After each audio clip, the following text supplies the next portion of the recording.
बालापुर नामक गांव में मुकेश अपनी पत्नी मीनाक्षी के साथ रहता था। मुकेश के पास बहुत धन दौलत थी, लेकिन मुकेश को अपनी दौलत पर बिल्कुल भी घमंड नहीं था।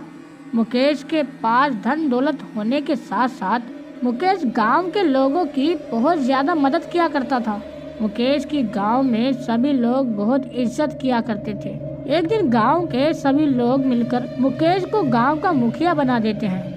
सरपंच बनने के बाद अब मुकेश के सर पर बहुत ज़्यादा जिम्मेदारी आ जाती है। मुकेश ज़्यादातर कोशिश करता है कि गांव के सभी लोगों की ज़्यादा से ज़्यादा मदद हो सके और गांव के सभी लोग अपनी ज़िंदगी खुशी खुशी जिए। एक दिन मुकेश पंचायत में बैठा होता है और गांव के सभी लोग अपनी अपनी परेशानियां मुकेश को बता रहे होते हैं।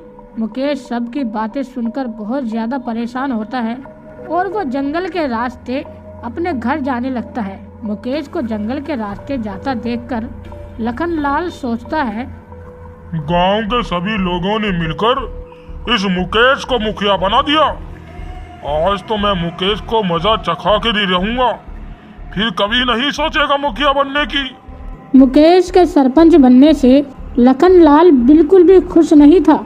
लखनलाल चाहता था कि वो सरपंच बने, लेकिन गांव के लोगों ने मुकेश को सरपंच बना दिया।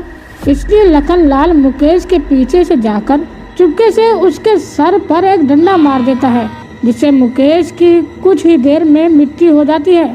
फिर कई दिनों के बाद गांव में एक सभा बुलाई गई। सुनो सुनो सुनो, गांव के सभी लोगों ध्यान से सुनो। महासभा के लोगों ने बैठक बुलाई है। उस बैठक में सभी का आना अनिवार्य है। वहां नए मुखिया का चुनाव किया जाएगा। सुनो सुनो सुनो। फिर क्या पूरा गांव महासभा की बैठक में शामिल होने के लिए पहुंच गया।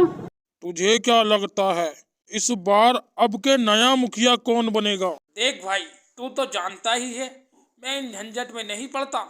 मेरी तरफ से कोई भी मुखिया बने, बस काम ठीक ठाक करे और मुझे कुछ नहीं चाहिए। कुछ दिनों पहले हमारे सरपंच की अचानक मृत्यु हो गई। ऊपर वाला उनकी आत्मा को शांति दे।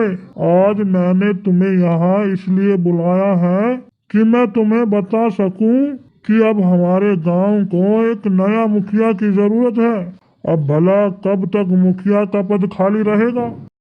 आपने सही कहा चाचा जी, लेकिन अब मुखिया कौन बनेगा? बेटा, ऐसा इंसान, मुखिया के लिए कोई ऐसा इंसान हो जो बुद्धिमान हो और समझदार भी हो और सही फैसले ले सके। अगर तुम में से कोई मुखिया के पद के लिए उठना चाहता है तो बताओ। चाचा जी, मैं मुखिया के पद के लिए उठने के लिए तैयार हूँ। मैं साहसी भी हूँ, बुद्धिमान भी हूँ। तुम तो जानते ही हो कि मैं पिछली बार भी मुखिया के पद के लिए उठा था, इसलिए मुझे काम का तजुर्बा भी है। बाकी आप सभी लोगों की मर्जी। फिर क्या सभी लोगों ने लखनलाल के मुखिया बनने के लिए हामी भर दी और फिर सभी लोग अपने घर चले गए। लखनलाल भी अपने मन ही मन में बहुत खुश हुआ। लखनलाल अपने घर जा ही रहा था, तभी उसे पीछे से किसी और के चलने की आवाज महसूस हुई। कौन है भाई? कोई है तो सामने आओ, साथ साथ चलेंगे। ऐसे क्या पीछे पीछे दुबक के चल रहे हो? लगता है मेरा वहम है। लखनलाल अपने घर चला गया। रात को लखनलाल सोने के लिए कमरे में चला जाता है तो उसे फिर से महसूस होता है कि उसके पास कोई है। अरे कौन है भाई? कोई है तो सामने आओ। मुझे क्यों परेशान कर रहे हो? क्या हुआ जी, काय को इतनी रात पर चिल्ला रहे हो? मुझे ऐसा लगता है कि कोई मेरे पास है, वो मुझे परेशान कर रहा है। अरे यहाँ तो कोई नहीं है। लगता है आपने कोई बुरा सपना देख लिया है। आप ऐसा करिए, पानी पी लीजिए। अगले दिन लखनलाल बाथरूम में जाकर अपना मुंह धो रहा होता है। तभी उसने देखा कि शीशे में से कुछ आवाज आ रही है। मैं तुझे छोड़ूंगा नहीं, तू मरेगा। लेकिन मैं तुझे आसान मौत नहीं दूंगा, तू रोज तड़पेगा। रोज। कौन है भाई? मैं कहता हूँ सामने आओ। तुम जो कोई भी हो, मैं तुमसे डरता नहीं हूँ, समझे? मैंने कहा सामने आओ। कौन होता है कहने वाला? जो मैं कहूँगा वो होगा, और आज से तू सिर्फ मेरे इशारों पर नाचेगा। लखनलाल वहाँ से डर के भाग जाता है। फिर अगले दिन गांव में एक बैठक बुलाई जाती है जिसमें गांव के सभी लोग होते हैं। अच्छा जी, ये कैसा मुखिया चुना है आपने? ये तो गांव के किसी भी आदमी की मदद नहीं कर रहा है, और तो और ये अपने घर में पागलों जैसा व्यवहार भी करता है। हमारा तो पहले वाला सरपंच ही ठीक था। ऊपर वाला उसकी आत्मा को शांति दे। मैं तो कहता हूँ कि लखनलाल को मुखिया के पद से हटा दो और उसके बदले किसी और को मुखिया बना दो। रात को लखनलाल अपने घर जा रहा था, तभी वो अचानक नीचे गिर गया।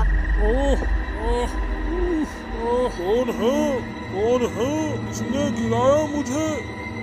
चल लखनलाल, जल्दी घर चल। आज से कभी रात को घर से बाहर नहीं जाऊंगा। मेरा तो दिमाग ही खराब हो गया है। मैं क्या करूं? पता नहीं क्या हो रहा है आज मेरे साथ। अचानक लखनलाल के सामने एक डरावना सा आदमी आकर खड़ा हो गया और उसने लखनलाल का गला पकड़ लिया। छोड़ो मुझे, छोड़ो, मैं कहता हूँ मुझे छोड़ो। ऐसे कैसे छोड़ दूं? तुझे मैंने कहा था ना, तू रोज तड़पेगा। तेरी मौत मेरे ही हाथों होगी। समझा तू? कुछ ही देर में मुकेश का भूत मक्खनलाल को मार देता है और अब भूत की भी आत्मा को शांति मिल जाती है। अब गांव में रमेश नया सरपंच बनता है, जो कि गांव के सभी लोगों की बहुत मदद करता है। गांव के लोग भी रमेश से बहुत खुश होते हैं।